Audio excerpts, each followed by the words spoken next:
Bueno, vamos a ver arbovirus. Arbovirus es un grupo de virus cuya característica común es que son virus transmitidos por artrópodos o por vertebrados, ¿sí? Los vertebrados pueden ser el reservorio de estos virus y los artrópodos son los mecanismos de vehiculización, los vectores involucrados. En general son virus zoonóticos, es decir, virus que viven en la naturaleza, en los animales, y son transmitidos al hombre en forma accidental. Estos artovirus, tenemos un grupo de virus que están asociados con fiebres, ¿sí? O con procesos de febriles hemorrágicos si la patología avanza a cuadros más severos.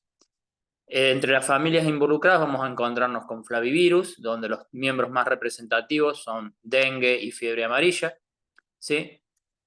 Dengue produce un cuadro febril y posteriormente puede producir un cuadro de febril hemorrágico. Fiebre amarilla también da fiebre hemorrágica. Otra familia involucrada en estos cuadros febriles son los Reoviridae, donde vamos a encontrarnos con la fiebre de la garrapata del Colorado, ¿sí? Este no implica demasiado en nuestra región, ¿sí? Sí los dos anteriores.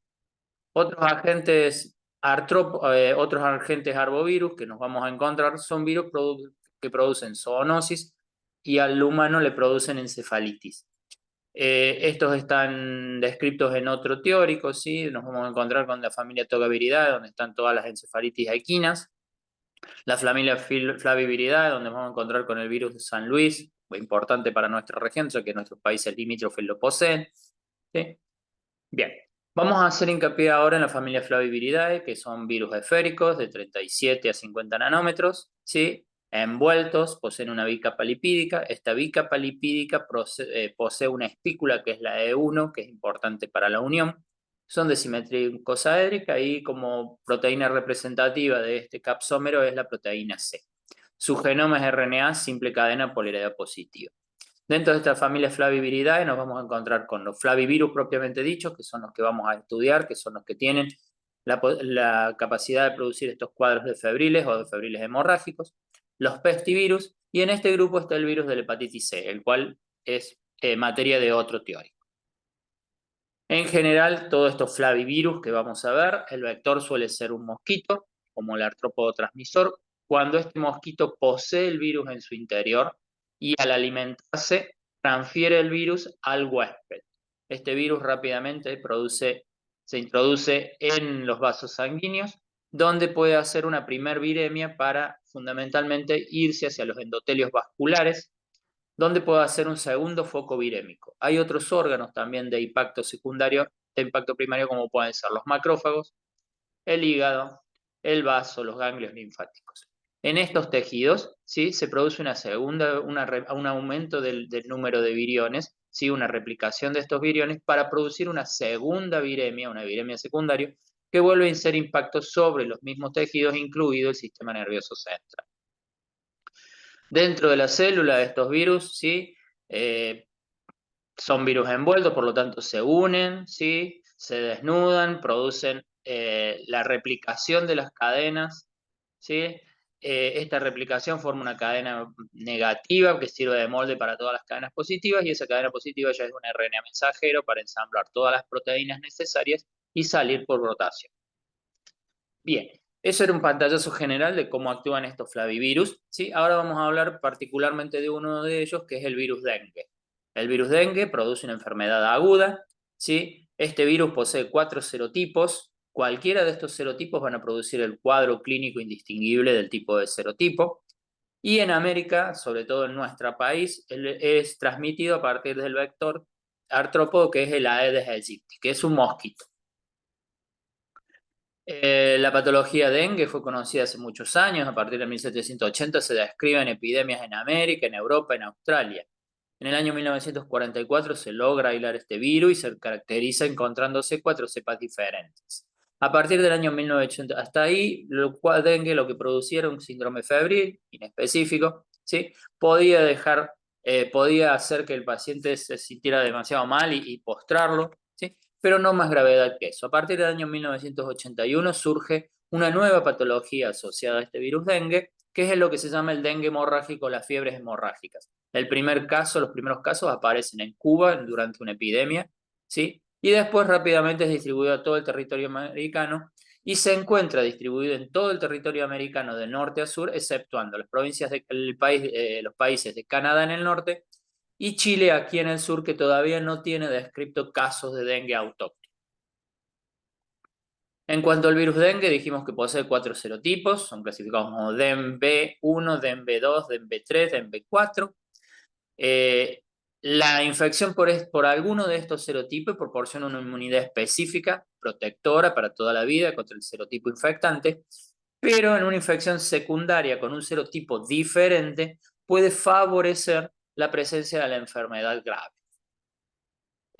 Todos los serotipos pueden causar la enfermedad grave y esta enfermedad grave puede ser normal en un porcentaje bastante importante de la población.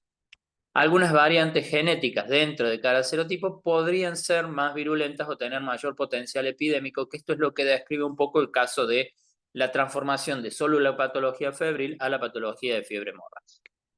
Sí, acá vemos un pequeño esquema del virus dengue, sí, acá tiene el ARN monocatenario de polaridad positiva, la proteína de la cápsida o proteína C, una proteína de membrana o proteína B, y dentro de la envoltura esta proteína E que le sirve de espícula de unión. En cuanto al vector, ¿sí? El vector ya dijimos que es la Aedes aegypti, el mosquito responsable. Es un vector sumamente eficiente, ¿sí? Es altamente susceptible al dengue, es decir, que cuando él encuentre una fuente positiva de dengue, un huésped que tenga dengue y lo pique, enseguida él también se va a infectar de este dengue, ¿sí? Este mosquito de Aedes está muy acostumbrado a vivir en las zonas urbanas, se adapta muy fácilmente a la zona urbana, vive en toda la zona perihogar, ¿sí? Peridomiciliaria, y puede reproducirse en cualquier recipiente artificial o natural que contenga agua quieta, agua estancada, por ejemplo, cacharros, macetas, bebederos de animales, etc. La hembra de la Aedes aegypti es la hematófaga, es la que se alimenta de sangre, por lo tanto es la que es responsable de la transmisión de la enfermedad, ¿sí? Porque se alimenta. Y se alimenta muchas veces en su corto periodo de vida. Y tiene hábitos diurnos, fundamentalmente a la mañana y a la tarde. Y su picadura es muy delicada, es muy suave, es bastante imperceptible, entonces el paciente cuando nos pican es difícil darnos cuenta de que nos está picando y necesita alimentarse bastante, por lo tanto puede picar mucha gente, a muchos pacientes en un periodo corto de tiempo. No tiene capacidad de desplazarse a grandes distancias, ¿sí? Se ha visto que pueden llegar a desplazarse hasta 200 o 300 metros desde el lugar de nacimiento, ¿sí? Pero oviponen muchos huevos, lo cual hace que esto se distribuya más rápidamente. Acá está una foto del mosquito Aedes aegypti, ¿sí? Esas características de este mosquito, un mosquito más pequeño que el mosquito común que tenemos en casa, que es el Culex. En cuanto a la enfermedad, el dengue dentro de los flavivirus es la enfermedad más prevalente, es la que más casos vamos a encontrar. Es epidémico en toda la zona de los trópicos y áreas cálidas, podríamos decir que desde el norte de nuestro país hasta el sur de México hay flavivirus, hay dengue, ¿sí? En nuestro país se va extendiendo, hoy en día, año 2023, se han encontrado casos de dengue autóctono, o al menos también se han encontrado, se ha podido aislar el virus, hasta la provincia de La Pampa. ¿Sí? Pampa, Buenos Aires, Córdoba, hacia arriba, en todos lados se ha podido encontrar casos de dengue autóctono. Como ya dijimos, el vector de esto es el Aedes aegypti. ¿Qué pasó con este vector? El Aedes aegypti, si bien se conoce de hace mucho tiempo, hubo una campaña masiva porque también es responsable de otros agentes, de transmitir otros agentes infecciosos, otros agentes virales. Entonces es una campaña masiva bastante importante para tratar de eliminar el Aedes aegypti. Si vemos en este gráfico, en los años 30, la parte pintada de verde, era la zona donde se encontraba este mosquito. A partir de los años 70, se disminuyó muchísima la proporción de Aedes aegypti. Pero algo pasó, cambios climáticos, reforestaciones, movimientos urbanos, etcétera, hicieron que la Aedes aegypti tuvo una reemergencia y fíjense lo que pasa a partir del año 2001, podríamos decir que hoy, 2023, ocupa una proporción un poco más grande la presencia de la Aedes aegypti. Se han encontrado Aedes aegypti en la zona de Bahía Blanca, por ejemplo, una zona que está más o menos a la altura de nuestros meridianos, de nuestros paralelos, perdón. Por lo tanto, el vector ya está aproximándose a zonas más frías. ¿Sí? Entonces, la fuente de infección para los humanos vamos a ser los humanos virémicos. ¿sí? Ya que este mosquito es bastante urbano. ¿Cómo llega ahí? Lo vamos a ver, dónde se preserva la enfermedad, lo vamos a ver. Este mosquito es un este virus es un virus que originariamente se encuentra en las zonas selváticas, ¿sí?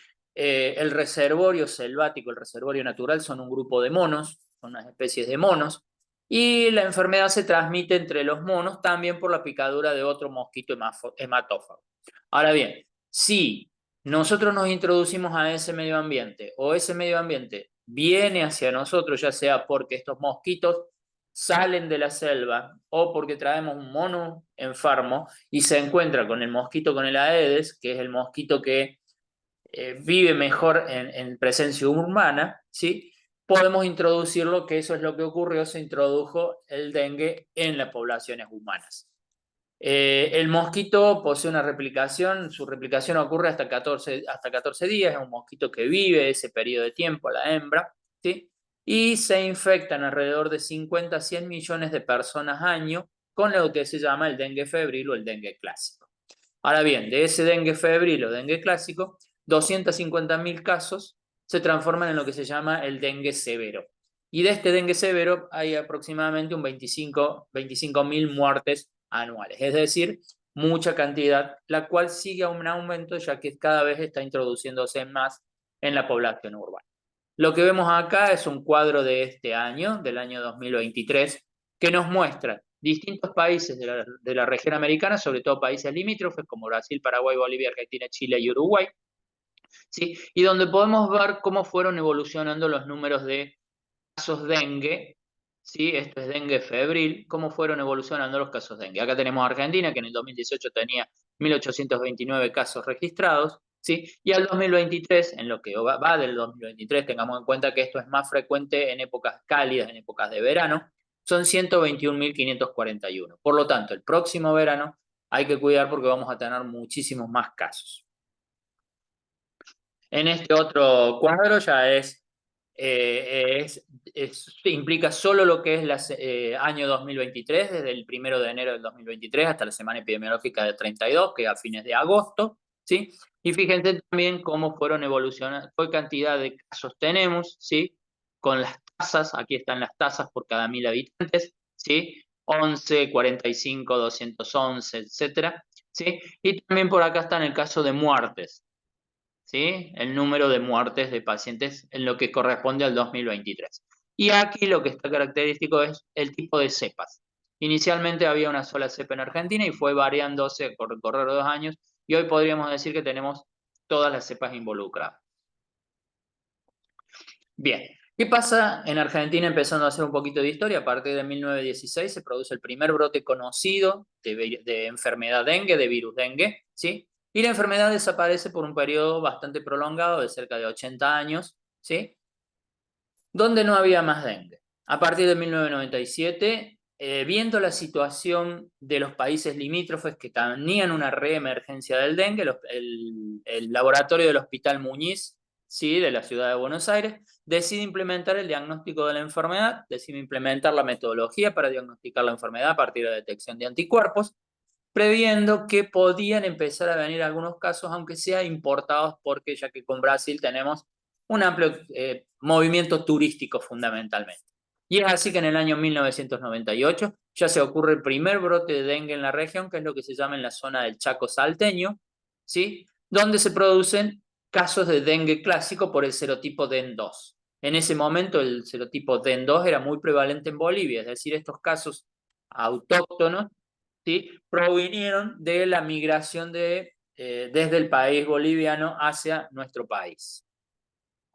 A partir de allí, en diciembre del 99 a mayo del 2000, se asisten 50 casos de dengue clásico en Formosa, ¿sí? Y de esta forma encontramos que allí ya hay serotipo DEN1, que es el que prevalecía en Paraguay. Entonces ya tenemos 2 colonias migratorias de este virus dengue. Y en el 2004 se produce otro brote en Tartagal, en Orán y en Salvador Maza, zonas del Chaco salteño que se llama, de DEN3, que es el dengue que tiene Brasil. Es decir, en pocos años, las 3 serotipos se introdujeron en nuestro país. Hasta ese momento no había descrito ningún caso de dengue hemorrágico, todo eran casos de dengue febril. A partir del 2006, en Tartagal se produce un brote de dengue asociado también a paludismo, ya que este mosquito también puede ser vector del paludismo, con 55 casos en el Chaco salteño y 90 casos en Iguazú. Todos provenían desde Paraguay. Todas las cepas eran las cepas que tenía Paraguay en ese momento. Y en el 2007 se observan 8 casos ya en la ciudad de Buenos Aires, mucho más abajo. El dengue ya se introdujo y empezó a descender en nuestro país. Todos de dengue clásico provenientes de personas migrantes desde Paraguay. Pero también había algunas personas de nacionalidad argentina que no habían tenido viajes al menos a esa zona.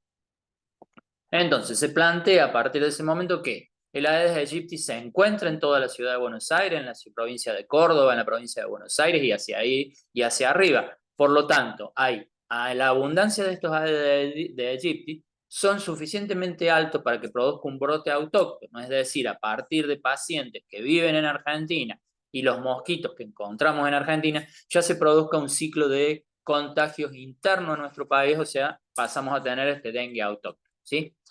En ese momento el riesgo de transmisión, sí, pero puede llegar a aumentar ya que los cambios climáticos favorecen a que el mosquito sea mucho más distribuido en nuestro país. Y si vemos un poquito lo que pasa, es esto, ¿sí? Lo que está pintado en rojo son los casos de dengue según las décadas, ¿sí? Y ya en el 2008 ya tenemos dengue en nuestro país, en lugares, por lo menos del centro del país hacia adelante. Esta gráfica, esta tabla, es la última tabla de los últimos cuatrisemanas, los últimos 2 meses de lo que viene del año, es decir, agosto, septiembre, ¿sí? Y vemos que, por supuesto, las tasas son bastante bajas, ¿sí? Las cantidades son bastante bajas. Sigue habiendo casos importados, pero empiezan a aparecer en algunos lugares casos autóctonos. Esto es lo que nos está previendo lo que puede pasar en nuestro próximo verano, ¿sí? Y en este mapa que vemos es hasta dónde puede llegar actualmente el dengue. Fíjense, lo que está pintado en verde es donde se han hecho aislamientos del virus dengue en pacientes, ¿sí? Solo decíamos que lo que inicialmente solo era en esta franja de aquí, hoy está hasta más abajo. Esta otra gráfica nos muestra cuáles son los serotipos que se encuentran en estas distintas partes del país, ¿sí? Fíjense, Buenos Aires tiene tanto DEN1 como DEN2, ¿sí? Fíjense que hay mucha proporcionalidad de DEN1, pero en estas otras provincias tenemos mucha proporcionalidad de DEN2 y DEN3 hay en muy poquitos casos aquí en Tucumán fueron hallados. Bien, decíamos que este virus dengue tiene, podríamos decir, 2 ciclos, ¿sí? Tiene un ciclo selvático, donde están involucrados ciertos primates, ciertos monos, ¿sí? Y ciertos mosquitos como es el Aedes albopictus, ¿sí? Otra especie de mosquito Aedes. En este ciclo se mantiene la enfermedad, ¿sí? En el ciclo selvático. Ahora bien, desde el ciclo selvático puede transferirse el vector hacia el ciclo humano, o los primates hacia el ciclo urbano, o el humano introducirse en el ciclo selvático y llevarse el mosquito, llevarse el virus. Entonces se empieza a formar lo que se llama el ciclo urbano, donde el ciclo urbano es mantenido por los pacientes virémicos y el vector transmisible es el Aedes aegypti. Este Aedes aegypti, ¿sí?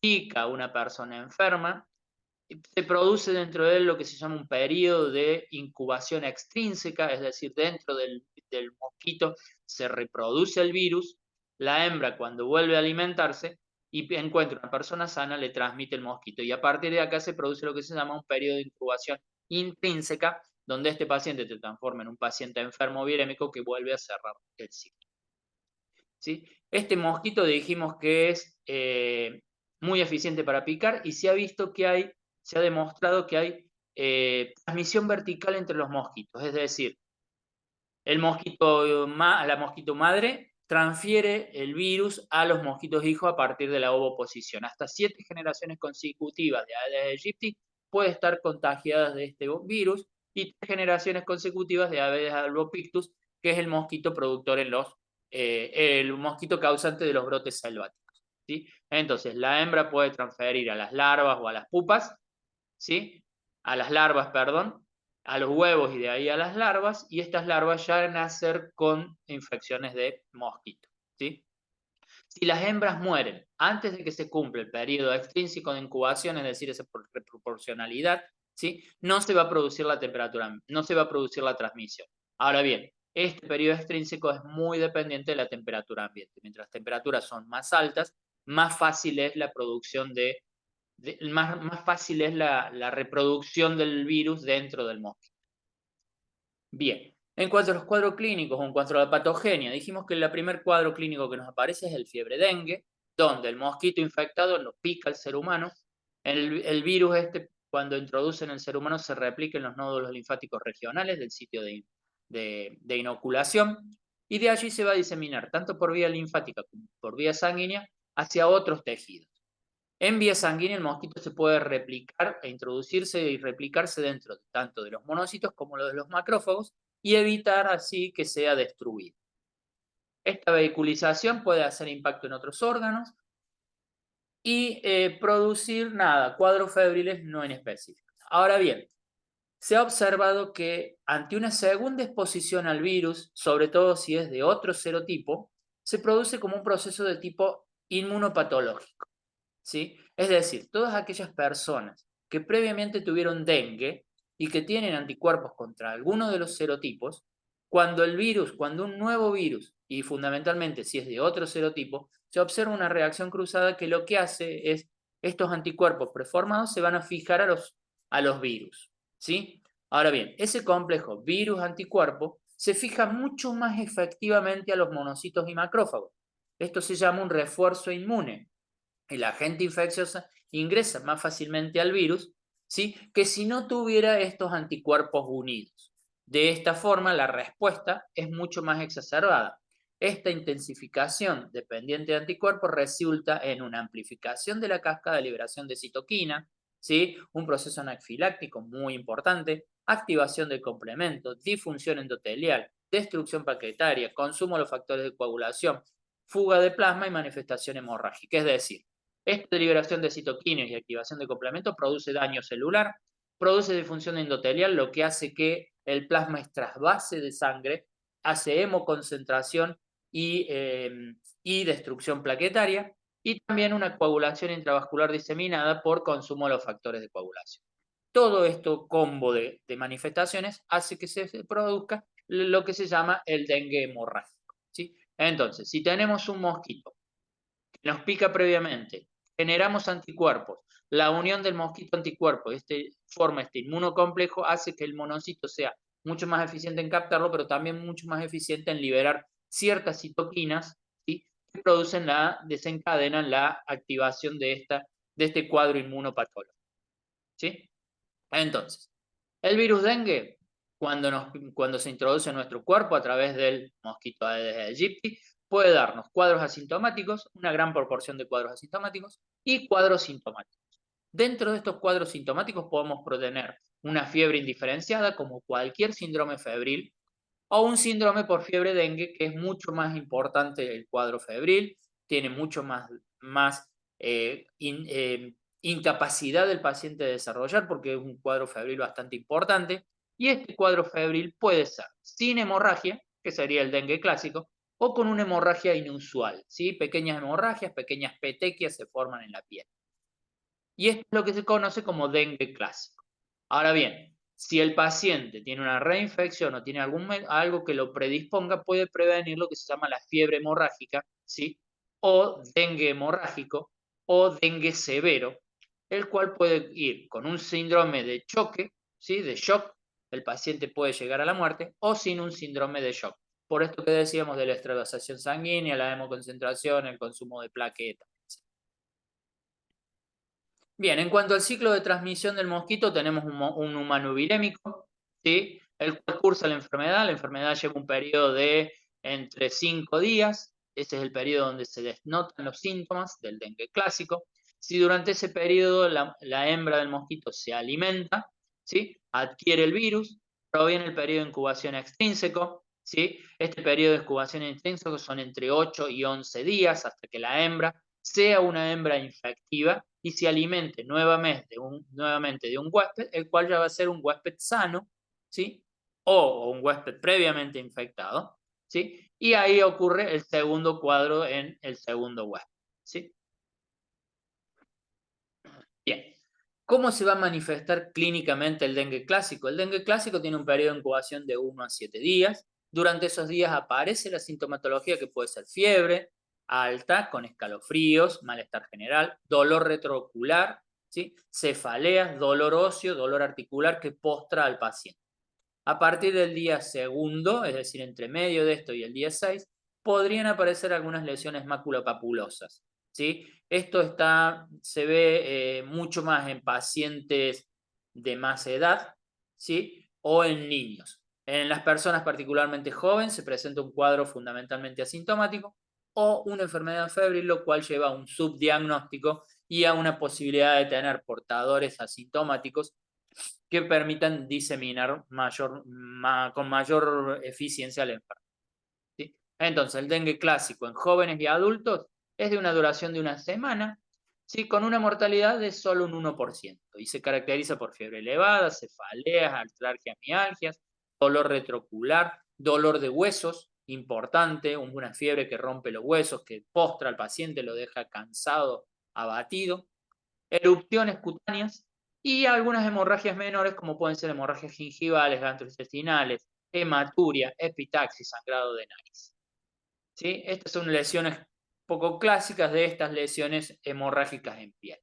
Ahora sí, si la infección por un serotipo seguida por otra infección con un serotipo diferente, va a aumentar el riesgo de una persona de padecer lo que se llama el dengue grave o el dengue hemorrágico. Hay ciertos factores individuales que también favorecen la aparición de este dengue hemorrágico, como son, además de la infección previa, la edad. En los menores de 5 años, en los mayores de 65 años, mucho más probable la aparición del dengue hemorrágico. En las personas gestantes, en personas que tengan enfermedades crónicas como asma, inmunosupresión, diabetes, ¿sí? En este dengue hemorrágico, la mortalidad va desde un 5 a un 15%, ¿sí? Y el paciente va a presentar la fiebre, pero también va a tener petequias, epitaxis, hemorragias. Estas hemorragias pueden acompañarse de necrosis de hígado, pulmón, riñón, ¿sí? La alteración fisiológica o patofisiológica responsable de todas estas sintomatologías es el aumento de la permeabilidad vascular. Esta permeabilidad vascular aumentada va a hacer que el paciente tenga una hemoconcentración, tenga hipoproteinemia, tenga leucopenia, tenga leucocitosis y también algunas alteraciones vasculares responsables de las hemorragias como la trombocitopenia, la coagulopatías, la activación del complemento. ¿Cómo vamos a hacer el diagnóstico? Los resultados del laboratorio pueden no obtenerse rápidamente, ¿sí? Sobre todo si tenemos cuadros de brotes, donde hay gran número de personas infectadas, ¿sí? La infraestructura puede colapsarse. Y el cuidado clínico del paciente no va a depender del diagnóstico, ¿sí? Si el diagnóstico clínico, epidemiológico, de reconocimiento de viajes a lugares con dengue autóctono, el diagnóstico clínico es fundamental y es mucho más rápido para poder tratar al paciente en tiempo y forma. El objetivo del diagnóstico serológico o el diagnóstico de aislamiento viral está dado para los casos de confirmación de casos y vigilancia epidemiológica para saber cómo va evolucionando, ¿sí? La aparición de casos de dengue en los meses de octubre, noviembre nos va a prever cómo van a ser los brotes o los periodos más cálidos del verano. ¿Cómo podemos hacer el diagnóstico del virus dengue? Se pueden buscar varias cosas, ¿sí? En el momento que el mosquito pica y el virus entra a nuestro organismo, en un periodo muy corto de tiempo empieza a aparecer primero una proteína que se llama la NC1, ¿sí? La cual aparece entre los 0 y los 3 días de evolución.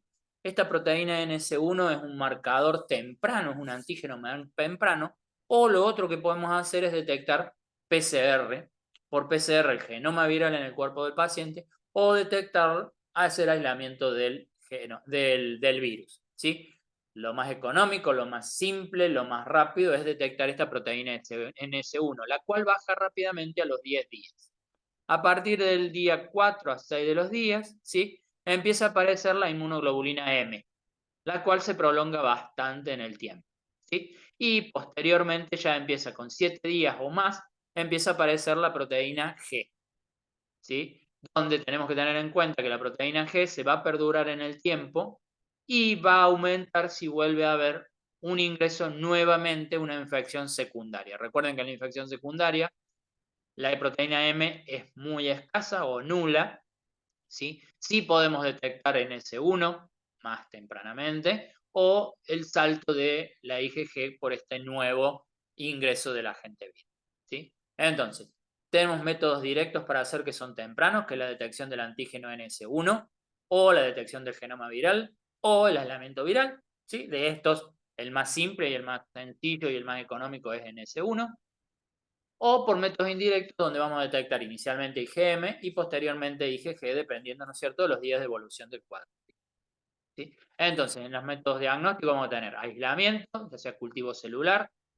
Este aislamiento puede ser en cultivo celular, lo podemos hacer este aislamiento para investigación a partir de los mosquitos, a partir de los animales, ¿sí? O la detección de los ácidos nucleicos, o la detección de, dijimos, de la proteína NS1. ¿En dónde vamos a encontrar este antígeno o el genoma viral? Y lo podemos encontrar en sangre, en líquido cefalorraquídeo, obviamente en suero del paciente, en sistema nervioso central, ¿sí? Y la detección de anticuerpos, que es posterior, bueno, hay varias técnicas puestas al punto para detectar estos actos, ¿sí? Acá tenemos otra curva de serológica, ¿sí? Vemos que entre el día 0 y el día 5 las viremias son más importantes y la presencia de la proteína NS1, que se evoluciona un poco más tardíamente, y después tenemos inmunoglobulina M e inmunoglobulina G.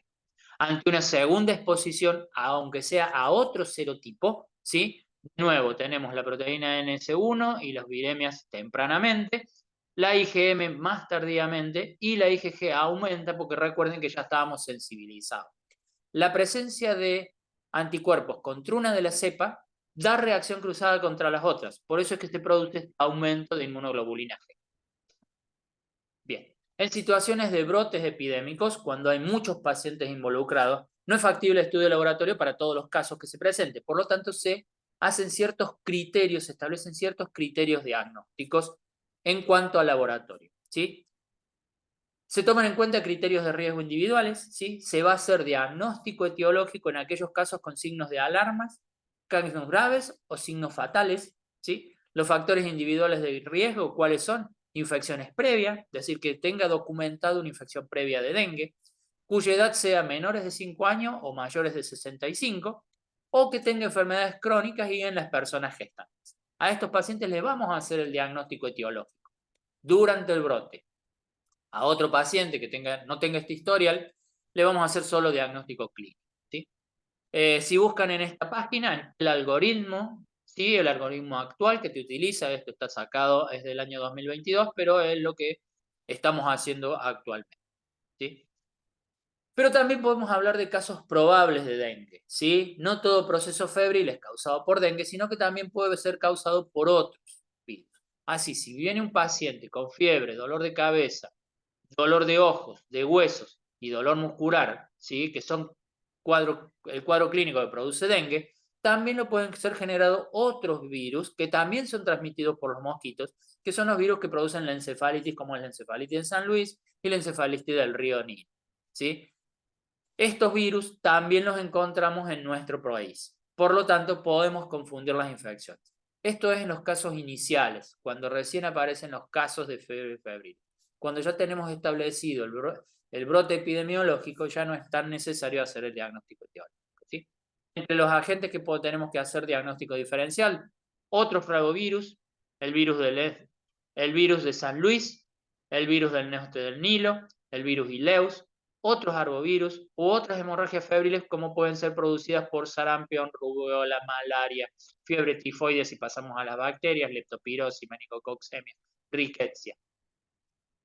Bien, ¿qué pasa en cuanto a la prevención? En cuanto a la prevención podemos actuar de dos formas, o control de vectores, que sería lo más importante, ¿sí? Ya en esta época de cuando empieza la primavera empiezan las campañas de prevención, como puede ser la fumigación en las ciudades para eliminar los mosquitos, fundamentalmente lo que se llama el descacharrado, asegurar a las personas que, por ejemplo, si tienen mascotas a las cuales le dejan agua para que beba, esta agua sea removida diariamente para que los huevos introducidos por las hembras no se reproduzcan, ¿sí? Y una vacuna. Existe una vacuna dengue, ¿sí? La cual está en proceso de implementación. En cuanto al control de vector, vamos a decir que la basa principalmente en insecticidas y participación de la comunidad para manejo del hábitat. ¿Sí? Entre los insecticidas vamos a encontrar adulticidas, que son insecticidas que utilizaban en programas de control para mostrar los mosquitos adultos, como son, por ejemplo, los órganos fosforados, las piretrinas, los piretroides. ¿Sí? Por ejemplo, la utilización de espirales. ¿Sí? En el medio ambiente podemos poner espirales que permiten destruir o alejar a los mosquitos de la zona domiciliaria. Y después también tenemos larvicidas, ¿sí? Que son insecticidas que se usan para matar larvas antes que se conviertan los adultos. Por ejemplo, los larvicidas bacterianos. Se utiliza un Bacillus thuringiensis que se alimenta de estas larvas, ¿sí? Reguladores de crecimiento, aceites minerales, ¿sí? U otro tipo de aceite. En cuanto a la vacuna, ¿sí? La vacuna es una vacuna japonesa que se llama la vacuna Takeda, ¿sí? Ahora en el año 2023, ¿sí? El ANMAT autorizó el uso de esta vacuna contra el dengue, ¿sí? Esta vacuna se llama Odenga o Takeda, que son los laboratorios japoneses que la producen, ¿sí? Y se utiliza para toda persona comprendida entre las edades de 4 a 60 años, hayan cursado o no previamente la enfermedad, ¿sí? Esta vacuna Takeda está basada en la cepa de virus DEN2, ¿sí? Que está hecha virus vivos atenuado, a la cual se le va a agregar, ¿sí? A esta partícula viral se le adiciona genoma de los otros 3 serotipos.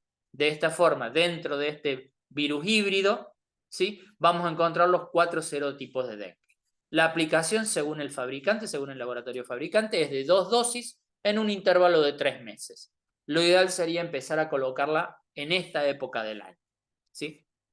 Esta vacuna Takeda ha sido autorizada, por ejemplo, en agosto del 2022 en Indonesia.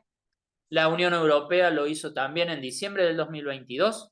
El Reino Unido lo hizo en enero de 2023. Brasil en marzo del 2023. Y en abril del 2023 ha sido aprobada en Argentina, ¿sí? Para ser aplicado en la primavera-verano por siguiente.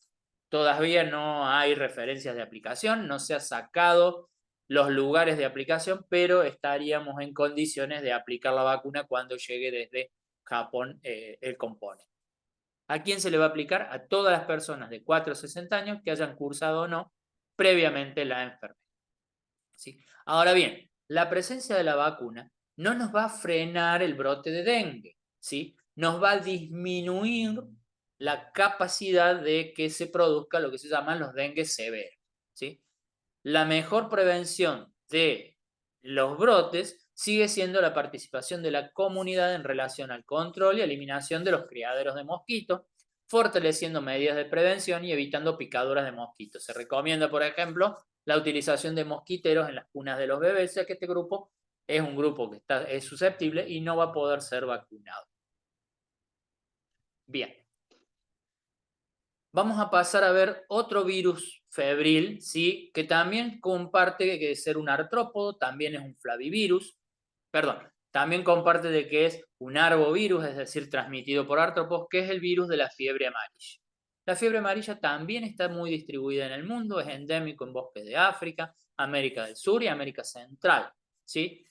En América, en la cuenca del Amazon, el Orinoco, Magdalena, ¿sí? En la cuenca de los grandes ríos, encontramos flavivirus y tiene una incidencia mundial un poco más baja que dengue, pero sigue siendo importante entre 1000 a 3000 casos años.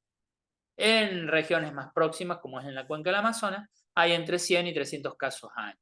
Se puede encontrar fiebre amarilla, por ejemplo, en la ciudad de Río de Janeiro. La fiebre amarilla también cumple un ciclo silvestre, ¿sí? Que es ocasiona donde se preserven ciertos monos, que son estas las especies, la Laguata saniculus y el Atelepaniscus, más conocidos como los monos aulladores, ¿sí? Y el vector es otro tipo de mosquito que es de la especie Hemagogus, ¿sí? Que también es un mosquito hematófago, por lo tanto la hembra se va a alimentar y mantener este ciclo entre los. Ahora, en el ciclo urbano pasa lo mismo, o porque algún hemagogo sale de la selva, o porque nosotros nos introducimos en el ciclo selvático, el huésped va a ser el hombre, ¿sí? Y el vector va a ser el Aedes aegypti, es decir, comparte el mismo vector que virus D. Bien. El el hombre al ingresar en el ciclo selvático puede traerse, sí, y el último caso de fiebre amarilla que se describió en Argentina fue en el año 67. O sea, actualmente no tenemos fiebre amarilla en Argentina. Perdón, desde el año 67 hasta hace unos años atrás no había fiebre amarilla en Argentina. Estos casos de 1967 se dieron en la ciudad de Buenos Aires con una alta tasa de mortalidad. A partir del diciembre del 2007 hay ciertas episodias, es decir, causas de fiebre amarilla selvática en los monos que se observan en el sur de Brasil. Y empiezan a aparecer algunos casos humanos en aquellos pacientes que no estaban vacunados, ¿sí? En enero del 2008 se observan algunos monos muertos en la reserva Piñalito, que está en Misiones, y estos monos muertos eran a causa de la fiebre amarilla. En los monos causa una patología muy severa que puede matarlos rápidamente. A partir de allí se empiezan a observar algunos casos de humanos en Paraguay y empieza una campaña en nuestro país de vacunación, ¿sí?, para las provincias limítrofes con el país, con Paraguay, ¿sí? A pesar de eso, en marzo del 2008 aparecen algunos casos autóctonos de fiebre amarilla al norte de nuestro país. Bien, ¿cuál es la patogenia de este virus? Muy parecida a lo que veíamos en las líneas generales de flavivirus. El virus ingresa por vía cutánea a partir de la saliva del mosquito. Se produce una primera replicación en tejido linfático. Se produce una diseminación hematógena de esta reproducción, ¿sí? Y el órgano blanco involucrado es fundamentalmente el hígado, ¿sí? De allí viene el nombre de la patología, ya que al dañarse el hígado aumenta la bilirrubina y el paciente está ictérico, de ahí que viene el nombre de fiebre amarilla. El periodo de incubación es de 3 a 6 días y puede presentarse con sintomatología de fiebre, bradicardia, mialgia, postración, vómito, ictericia y progresar, ¿sí?, a una patología más severa con disfunción hepática, pudiendo llevar al paciente a la muerte. Entre el tercero y el octavo día, que se instaura en algunos pacientes, ya se ve el daño hepático, y este daño hepático consiste en una necrosis medio lobular, degeneración eosinófila, necrosis unicelular de hepatocitos, lo que se conoce como la presencia de cuerpos de Councilman, y hepatosis grasa. El daño hepático es por acción directa del virus, ¿sí? El virus, al replicarse en el órgano hepático, destruye las células hepáticas llevando a este cuadro. De todos los casos de pacientes infectados con fiebre amarilla, del 10 al 20% de los casos van a ser casos graves. Y de este 10 al 20%, 25% va a ser la tasa de mortalidad entre el 7º al 10º día. ¿Cómo vamos a hacer el diagnóstico? Bueno, vamos a hacer diagnóstico de detección viral, ya sea de antígenos virales o de la presencia de genoma. O podemos buscar la proteína, la inmunoglobulina M, que aparece a partir del 5º a 7º día. Tempranamente podemos hacer el diagnóstico. Si buscamos IgG, recordar hacer parterolo. En cuanto al tratamiento de fiebre amarilla, no hay un tratamiento viral específico contra este agente. Se deben tratar los síntomas y hacer tratamiento de sostén. En cuanto a la prevención, como dijimos antes, lo fundamental es controlar los vectores, ¿sí? Y existe una vacuna que está en nuestro calendario de vacunación, que es la vacuna FA17D. La vacuna esta es a virus vivo atenuado. Y el calendario de vacunación vigente lo que nos recomienda es aplicar una primera dosis a los 18 meses de aquellos residentes, a los 18 meses de edad, de aquellos residentes en zona de riesgo. Y un refuerzo a los 11 años, también de estos residentes en zona de riesgo, y se hace un único refuerzo a los 10 años de la primera dosis, ¿sí? Es decir, si el paciente no la recibió a los 18 meses, la recibió a los 2, 3, 4 años, porque es una vacuna que no hace muchos años que fue colocada en el calendario, el refuerzo debe hacerse a los 10 años y este refuerzo da protección de por vida. También existe la posibilidad de vacunarse contra fiebre amarilla si somos viajeros. Hay ciertos países que tienen obligatoriedad de llevar vacunación de fiebre amarilla y, por ejemplo, acá en la región se puede conseguir la vacuna de la fiebre amarilla.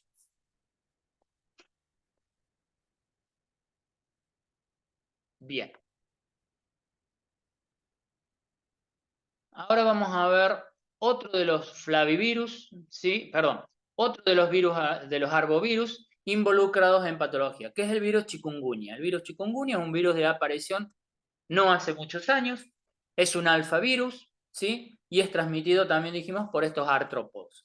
El virus chikungunya causa un síndrome agudo febril que puede estar acompañado de severas artralgias. Las artralgias son muy fuertes, son muy poderosas, ¿sí? Este alfavirus tiene genoma de RNA simple cadena de polaridad positiva, es un virus envuelto y posee dos espículas de adhesión, la proteína E1 y la proteína E2, ¿sí? Acá vemos un dibujo de lo que es la estructura virónica, de la composición genética del virus y la presencia de estas espículas, estas glicoproteínas, que son las que le permiten la adhesión al virus, ¿sí? Este virus circula desde hace bastante tiempo en África subsahariana, estaba delimitado por allí, ¿sí? Donde también los ciclos involucran huéspedes primates no humanos y mosquitos arborícolas como vectores, ¿sí? Esto es lo que simula el ciclo selvático, ¿sí? Este ciclo selvático estaba contenido, pero a mediados del siglo XX aparece la diseminación de este virus chikungunya por el este, centro y sur de África, ¿sí? A las poblaciones humanas. Y a partir del 2004 se produce un brote muy importante en las islas del Océano Índico y en India, causando epidemias bastante severas e importantes de esta diseminación. Podríamos decir que entonces este virus chikungunya empezó a tener importancia humana a partir del 2004. Ahora bien, como hay mucha movilidad humana, ¿sí? A partir de viajes aéreos sobre todo, el virus chikungunya a partir de ese año arriba a Europa, 2005 ya lo encontramos en Europa, lo encontramos en Asia y a partir de octubre del 2013 se introduce en una isla caribeña que es la isla de Saint Martin, ¿sí? Y comienza la diseminación, inicialmente en el Caribe y posteriormente en el centro, sur y norte de América, es decir, a todas las Américas, ¿sí? Si nosotros vemos acá, ¿sí? Este mapa nos muestra más o menos cómo fue la distribución, ¿sí? La diseminación y distribución del virus chikungunya, ¿sí? Junto con los otros virus productores de encefalitis, ¿tá? En todos está involucrado el Aedes aegypti o el Aedes albopictus. ¿Qué pasa en el territorio americano? Este dibujo es del año 2014 y fíjense que donde inicialmente la isla de Saint Martin está por acá, ¿sí? Donde inicialmente ya después se empezó a distribuir hacia más partes, ¿sí? Donde también lo encontramos en esta zona limítrofe con Argentina. Aquí también vemos la distribución del virus chikungunya, ¿sí? Los distintos linajes de virus chikungunya, se hablan de 4 tipos de linajes: linaje africano, el linaje asiático, ¿sí? Que van a llegar, y así es que en el 2013 se confirman los casos autóctonos de el dengue en la isla de Saint Martin, en las Américas, y de ahí se distribuye al continente. Más allá de que, por ejemplo, en Brasil se observa que el linaje es el linaje asiático. Bien. Los vectores involucrados, de nuevo se nos hace presente el Aedes aegypti, y acá aparece otro Aedes, que es el Aedes albopictus. Los dos tienen comportamientos bastante similares, y decíamos que cumplen un ciclo selvático, ¿sí? Entre algunos chimpancés, monos, babuinos, ¿sí? Los mosquitos involucrados son estos mosquitos que están acá, y se introduce de alguna forma en el ciclo humano, y en el ciclo humano el humano virémico es el responsable de la transmisibilidad a partir del vector Aedes aegypti y Aedes albopictus. En cuanto a los cuadros clínicos y sintomatología de la fiebre chikungunya, es un síndrome febril de rápido comienzo, se caracteriza por intensas artralgias, astenia, mialgias, cefaleas y ras cutáneo, tiene un periodo de incubación breve de solo 3 días y presenta fiebres con valores bastante altas, cerca de 39-40 grados. La mayor parte de la población, un 15%, mejor dicho, una parte de los infectados, ¿sí? La mayor proporción de infectados cursan de tipo sintomático. Solo el 15% son asintomáticos. Es una fiebre aguda que dura una semana. Cuando concluyen las viremias comienza a aparecer la inmunoglobulina M para hacer diagnóstico, ¿sí? Y las artralgias son muy severas, que los pacientes tienen dificultad para mantener la posición erguida y encorvan. Entonces el nombre del virus es esta posición de un vocablo africano que quiere decir agachados, ¿sí? La portiartralgia es debilitante, ¿sí? Y tiene un valor predictivo positivo del más del 80%. Si nosotros vemos un paciente que tiene estas poliartralgias debilitantes, pensemos en chikungunya, que en el 80% de los casos vamos a aseverar que esté cautópata. Los dolores articulares son simétricos y localizados tanto en brazos y piernas, en el 90% de los pacientes. El rayo ocurre solo en el 20 y el 80% de los pacientes. Los pacientes con severa fiebre de chikungunya requieren ser hospitalizados. Se pueden aparecer en estos pacientes severos desórdenes cardiovasculares, neurológicos, respiratorios, ¿sí? Y estos factores son factores predisponentes para esa enfermedad más severa, ¿sí? La fiebre severa, la fiebre chikungunya severa, se manifiesta como encefalopatías, encefalitis, miocarditis, hepatitis, falla multiorgánica, y estas formas pueden llevar a la muerte del paciente. En los neonatos estos son factores de riesgo muy importantes para que lleguemos a esta fiebre chikungunya severa, ¿sí? Si nosotros vemos cómo más o menos aparece el tiempo de la infección, la sintomatología y los biomarcadores diagnósticos, ¿sí? Entre de 2 a 6 días desde el momento de la infección empieza el periodo de incubación. Allí empiezan a aparecer los cuadros clínicos, ¿sí? Que se prolongan en el tiempo, ¿sí? Sobre todo las poliartralgias pueden prolongarse por meses, ¿sí? Y los métodos diagnósticos inicialmente podemos tener una viremia que dura hasta los 7 días, la presencia de inmunoglobulina M inicialmente y posteriormente la presencia de inmunoglobulina G que dura también por años. No hay un tratamiento antiviral que permita limitar la replicación viral, ¿sí? Solo podemos hacer tratamientos de sostén como son antipiréticos y antialérgicos y antiálgicos para tratamiento de dolor. Y las tasas de ataque, es decir, la cantidad del ataque que haya tenido el paciente, el inóculo que haya tenido el paciente, la severidad de la infección aguda y los dolores articulares crónicos son responsables de los impedimentos del paciente para hacer actividades personales y económicas. No puede trabajar, básicamente, ¿sí? Bueno, el diagnóstico va a ser fundamentalmente clínico y vamos a hacer diagnóstico serológico, ¿sí? También pueden ocurrir brotes, se han descrito algunos brotes en Brasil de fiebre chikungunya. La profilaxis, hasta el momento no hay una vacuna para este virus y sí, de nuevo, tenemos que hacer controles de vectores, controles epidemiológicos, controles en todo. Vamos a hablar del último virus involucrado en estos arbovirus, que es el virus Zika. El virus Zika también es un virus relativamente nuevo. Este virus Zika sí es de la familia Flaviviridae, ¿sí? Por lo tanto es un virus ARN monocatenario, tiene una estructura icosaédrica, es un virus envuelto y tiene unas proteínas de membrana, que es la proteína M, que es la que le permite la unión a la célula blanca. También nos vamos a encontrar con una proteína E que es responsable del core, de la envoltura del virus, ¿sí? Estas dos proteínas intervienen en la unidad a receptores celulares.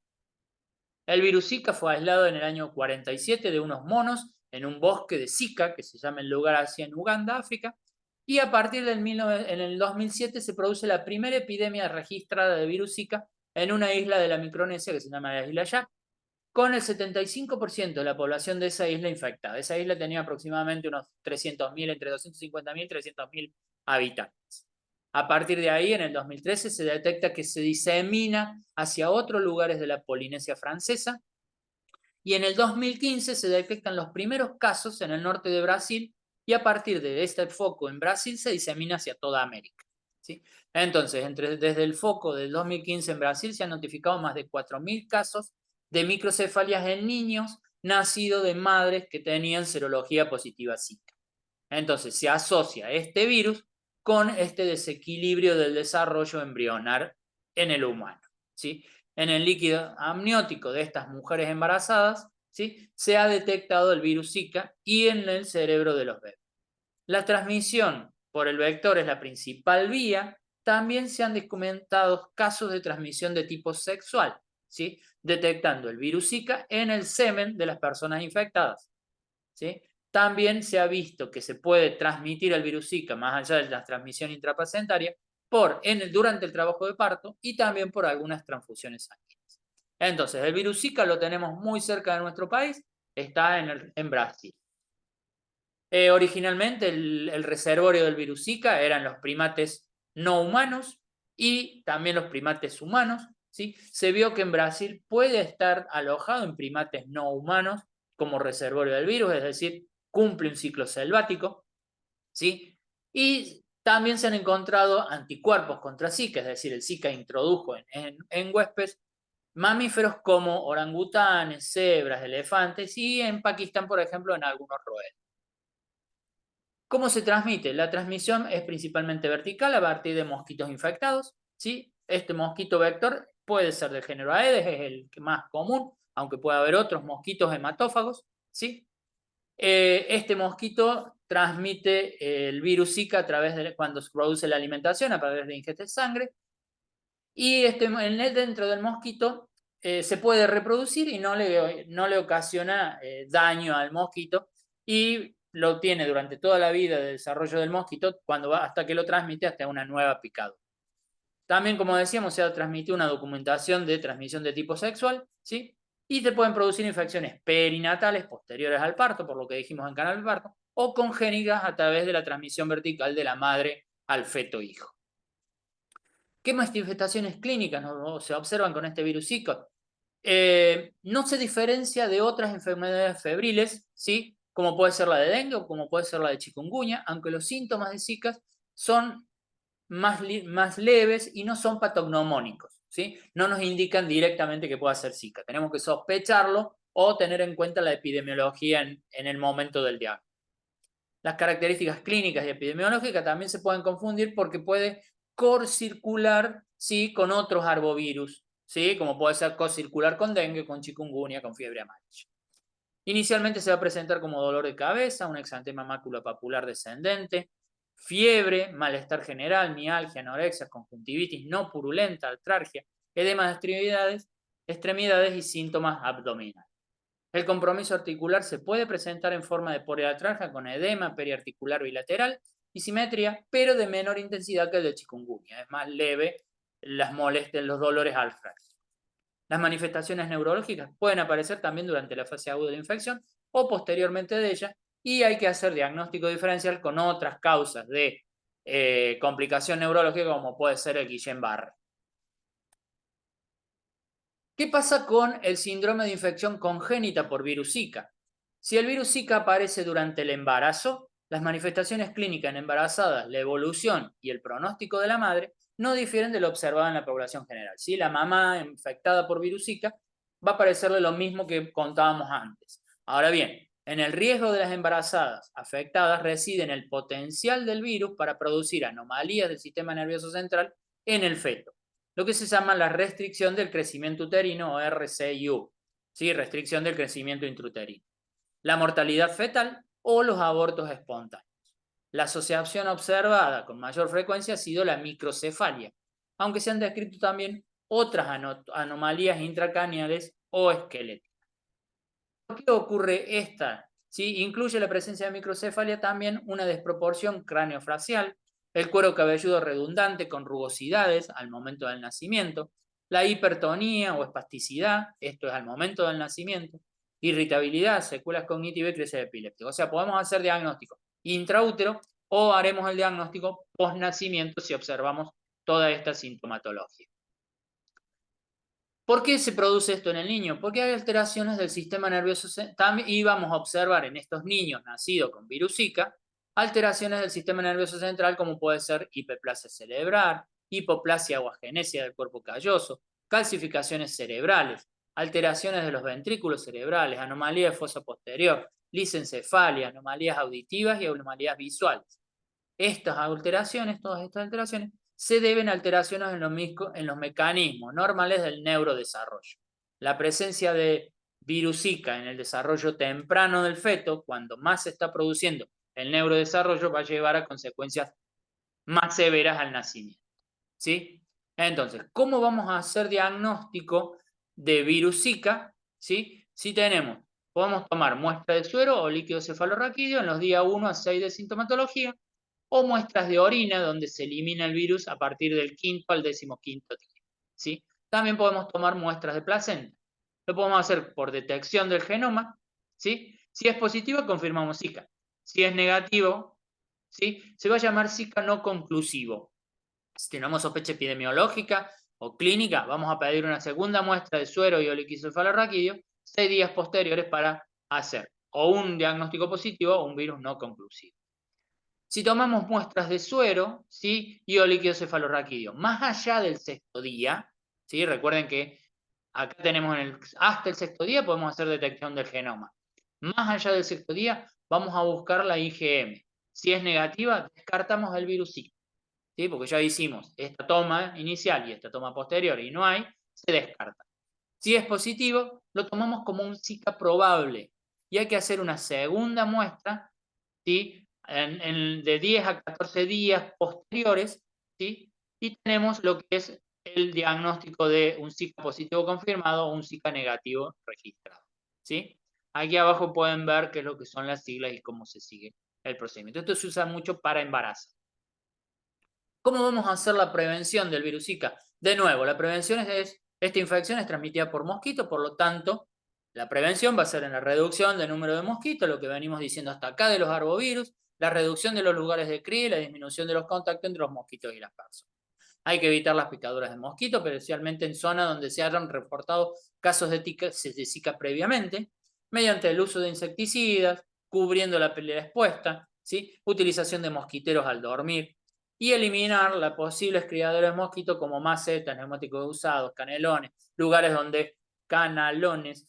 donde los mosquitos pueden desarrollar su ciclo biológico, ¿sí? Es lo que se llama el descacharro. Bueno, con esto damos finalizado a todos los arbovirus. Para este teórico nos queda un virus más que lo vamos a poner en un video posterior.